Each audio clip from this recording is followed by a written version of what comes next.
This is not a test.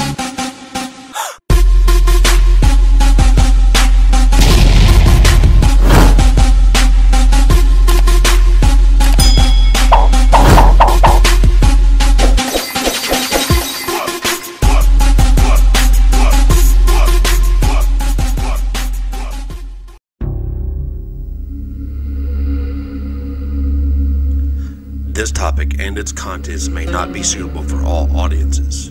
Viewer discretion is advised. On Friday, the World Health Organization released a new report showing that the Ebola outbreak is growing. This is the Ebola virus, the most deadliest virus known to mankind. After contact, Ebola can kill you in as quickly as 3 days, up to 21 days. In order to make antibodies, you need the original host. The host usually is never found, making Ebola incurable. You can contract Ebola in several ways. Bodily fluids, blood, and even touching someone can be fatal. Even the dead are highly infectious. Ebola has spread to several countries: France, Spain, Russia, China, and even 12 cases in the U.S. You see patients in the most horrible states, and you can have patients who come in one day and the next day I'm packing them in a body bag. People are dying left and right here. In Africa, Ebola is spreading fast. The WHO reported that Ebola has mutated from this to this, but that isn't the only problem. This is the problem. A story is going around saying Ebola is a hoax, and doctors devised Ebola as a way to steal people's blood. Some say the government's military and police are telling people Ebola is a hoax and a trick. I say this Ebola, na lie, not to Ebola. Now blood people they want. That's what you say.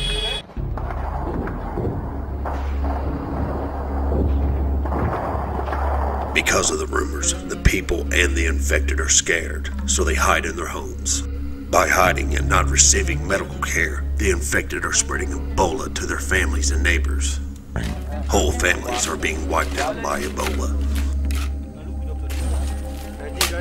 I lost my brothers, I lost my sisters, I lost my best friends.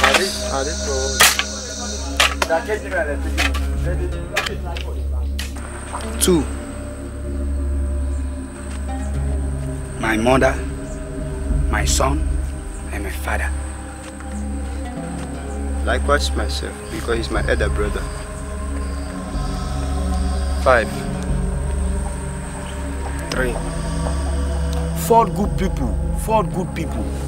Entire families have been wiped out in the matter of a month, ending generations of family trees. The military and hired rebel groups in South Africa are burning Ebola medical facilities and camps. Insecurity will scare away the doctors helping to fight against Ebola. If they leave, then the virus will spread and it will kill even more people. It's a real danger. Already, the violence intermittently forced authorities to suspend their efforts and push the U.S. Center for Disease Control out of the region completely. That has helped allow the disease to spread to a major city. We've seen attacks on health facilities and the Ebola response, and we've seen ongoing active conflict and attacks from armed rebel groups. This has directly impacted the response. Over the Christmas period, several agencies, including the IRC, had to temporarily suspend programming and evacuate staff. Across the response, we had a 3 to 4 day complete shutdown of response activities, and we're currently now seeing the effect of that. So particularly in the last 2 weeks, we're seeing an increase in case numbers. Over the past week, we've recorded the biggest number of cases on a daily basis, and we've also seen increasing geographic spread of the outbreak. It would seem as if someone is trying to create a global pandemic. Disclosuretv is suggesting a massive population drop will occur by 2025. Will Ebola cause that drop? Is Ebola being used as a method in population control? The WHO reports that Ebola may reach some 20,000 people. Are you optimistic that this is going to be something that you can get your arms around? I think the situation here is very worrying. I don't think that we've seen the height of this outbreak yet.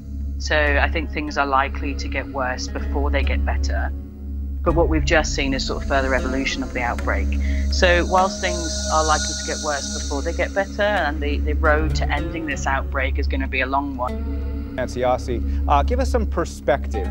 How bad is this outbreak?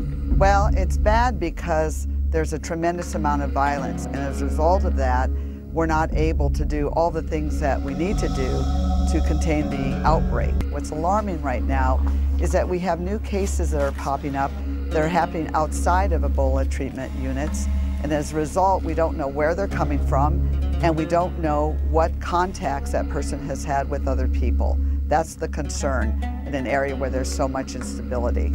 And is there not only concern outside the treatment units, but is there also now concern outside the country? Well, certainly, any time you have an Ebola outbreak, you're always worried about it getting into dense cities or urban areas of that particular country, and certainly very concerned about it crossing over into borders.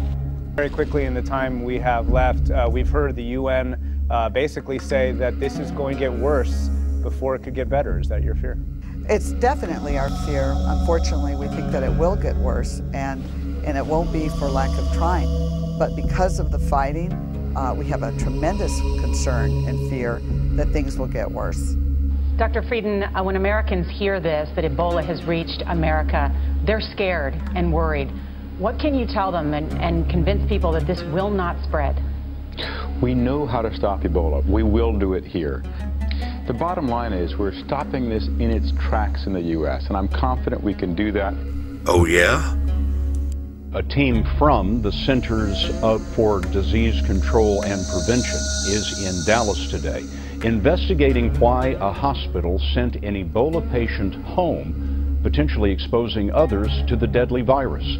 The patient, identified as Thomas Eric Duncan by CBS Dallas station KTVT, was visiting family from his home in Liberia.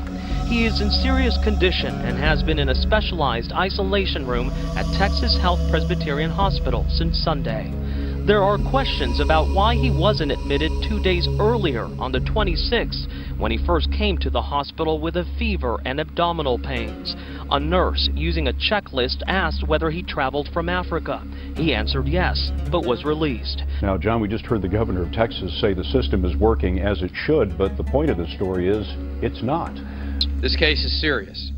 Rest assured that our system is working as it should. Since October, the WHO has repeatedly decided against declaring a public health emergency, saying that Ebola is unlikely to spread globally and that aid groups are providing sufficient help to limit the outbreak. These aid groups, these doctors that have left Africa, what do you think? Is someone behind all this? A government? Elitist for Agenda 21? Why is any government allowing the spread of the worst virus known to mankind?